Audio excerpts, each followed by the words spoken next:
आखिर कौन थे वह ऋषि जिनके पास था ब्रह्मांड का सबसे शक्तिशाली अस्त्र? आखिर वह अस्त्र कौन सा था जो ब्रह्मा के ब्रह्मास्त्र, भगवान शिव के पाशुपत अस्त्र और विष्णु के नारायण अस्त्र से भी कई गुना अधिक शक्तिशाली था? दरअसल हमारे धर्म ग्रंथों और महापुराणों में अलग अलग युगों में कई प्रलयंकारी भयंकर दिव्यास्त्रों का वर्णन किया गया है। हमारे हिंदू धर्म के त्रिदेव यानी ब्रह्मा, विष्णु और महेश के पास ब्रह्मांड के सबसे शक्तिशाली दिव्यास्त्र बताए गए हैं, जैसे कि ब्रह्मा जी का ब्रह्मास्त्र, विष्णु जी का नारायण अस्त्र और साथ ही भगवान शिव का पाशुपत अस्त्र। लेकिन क्या आप जानते हैं कि ब्रह्मांड का एक ऐसा अस्त्र भी था जो इन तीनों ही महाशक्तिशाली अस्त्रों और शस्त्रों से कई गुना अधिक भयंकर था? यह कोई और नहीं बल्कि ब्रह्मदंड था। तो आखिर कितना शक्तिशाली था ब्रह्मदंड अस्त्र और इस अस्त्र पर किसका आधिपत्य हुआ करता था? दरअसल ब्रह्मदंड अस्त्र से जुड़ी हुई एक खास गाथा हमें मिलती है, जहां पर भगवान श्री राम के दो सर्वश्रेष्ठ गुरु यानी कि महर्षि विश्वामित्र और महर्षि वशिष्ठ के बीच एक भयंकर युद्ध हुआ था और उस समय ही इस सर्वोच्च शक्तिशाली अस्त्र का उपयोग किया गया था। दरअसल महाभारत के वन पर्व अध्याय 174 के अनुसार महर्षि वेदव्यास युधिष्ठिर को गाथा सुनाते हुए बताते हैं कि महर्षि विश्वामित्र एक महर्षि होने के पहले एक क्षत्रिय हुआ करते थे। समुद्र मंथन के दौरान जब कामधेनु गाय का प्रादुर्भाव हुआ तब कामधेनु को ऋषियों को सौंप दिया गया और इसी कामधेनु गाय को लेकर एक बार महर्षि विश्वामित्र और महर्षि वशिष्ठ के बीच एक भयंकर विवाद उत्पन्न हो गया। दरअसल ये दोनों के दोनों ही स्वयं भगवान श्री राम के गुरु थे और महर्षि विश्वामित्र महर्षि होने के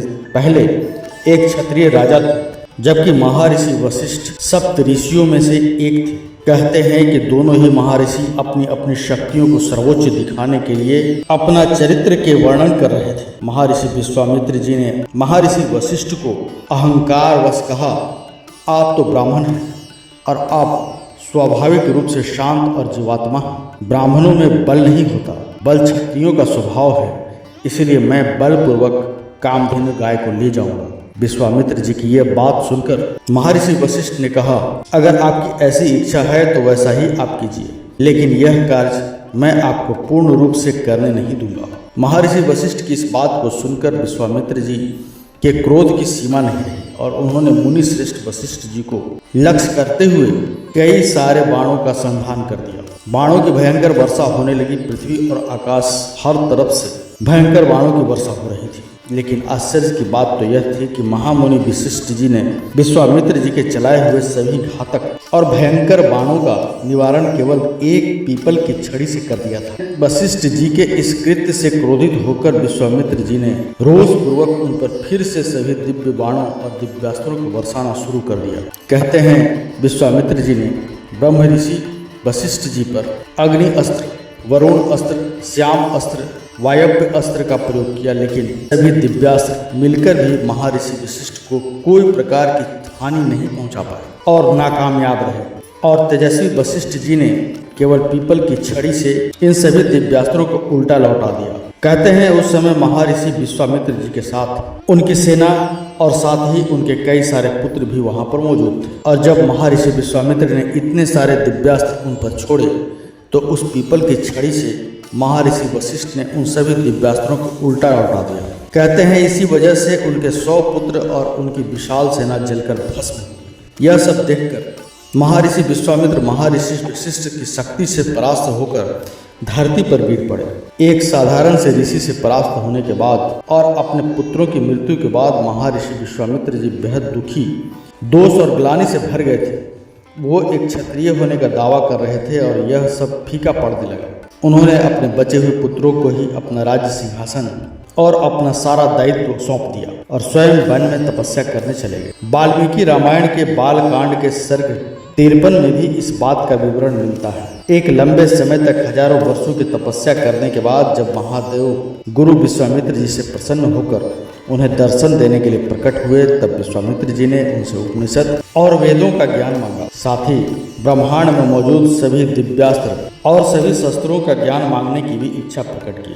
महादेव ने विश्वामित्र जी को अस्त्र शस्त्र, वेद, उपनिषद और पुराणों का ज्ञान देकर अंतर्ध्यान हो गए और उसके बाद महादेव से वरदान पाकर महर्षि विश्वामित्र जी फिर से शक्तिशाली होकर महर्षि वशिष्ठ जी के आश्रम में उनसे बदला लेने पहुंचे और उन्हें युद्ध के लिए ललकारा। दरअसल महर्षि विश्वामित्र जी अपने 100 पुत्रों की मृत्यु का प्रतिशोध लेना चाहते। उनके नेत्रों में वो बदले की आग धधक रही थी, जिसके कारण उनके क्रोध से पूरा का पूरा तपोवन जलकर भस्म हो गया।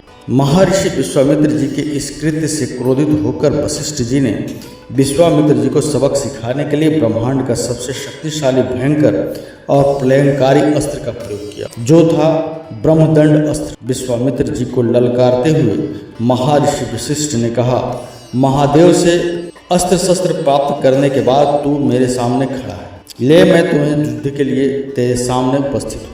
आप अपनी जितनी शक्ति का प्रयोग कर सकता है कर ले, और आज मैं तुझे दिखाऊंगा कि एक ब्राह्मण की असली शक्ति क्या होती है। कहते हैं कि वशिष्ठ जी की ललकार सुनकर जैसे ही विश्वामित्र जी ने अपने अस्त्र चलाना प्रारंभ किया, महर्षि वशिष्ठ जी ने उसका तुरंत ही निवारण कर दिया। फिर तो विश्वामित्र जी ने एक के बाद एक वरुणास्त्र, इंद्रास्त्र, यहाँ तक कि ब्रह्मांड के सबसे भयंकर शक्तिशाली अस्त्रों को छोड़ना शुरू कर दिया। इतना ही नहीं, विश्वामित्र जी ने ब्रह्मपाश, कालपाश, वरुणपाश, धर्मचक्र, कालचक्र, विष्णु चक्र, वायव्य अस्त्र, काल अस्त्र जैसे महान विध्वंसकारी अस्त्रों का प्रयोग किया, लेकिन वशिष्ठ जी ने अपनी एक ही शक्ति से उन सभी को वापस लौटा दिया, उनका निवारण कर दिया।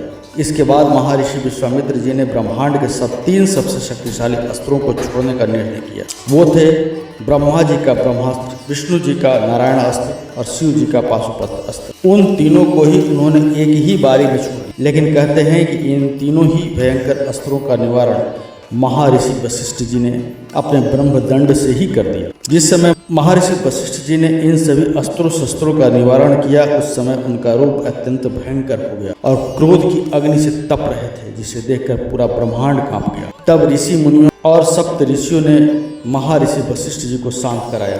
देवता भी वहां पर प्रकट हुए। सबने महर्षि वशिष्ठ जी को शांत होने के लिए कहा।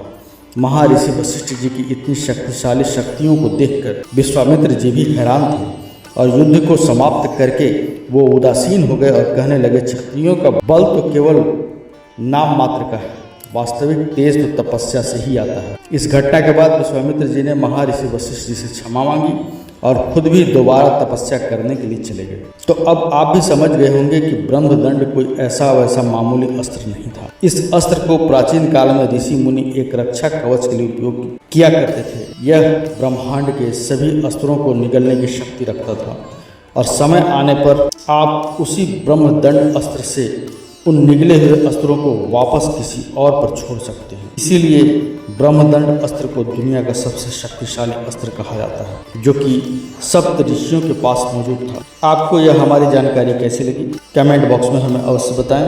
अगर आपको ये वीडियो अच्छी लगी हो तो इसे लाइक कीजिए, हमारे चैनल को सब्सक्राइब कीजिए और ज़्यादा से ज़्यादा शेयर भी कीजिए। तो मिलेंगे अगली बार एक नई खास वीडियो के साथ। तब तक के लिए देखते रहिए संस्कृति दुनिया।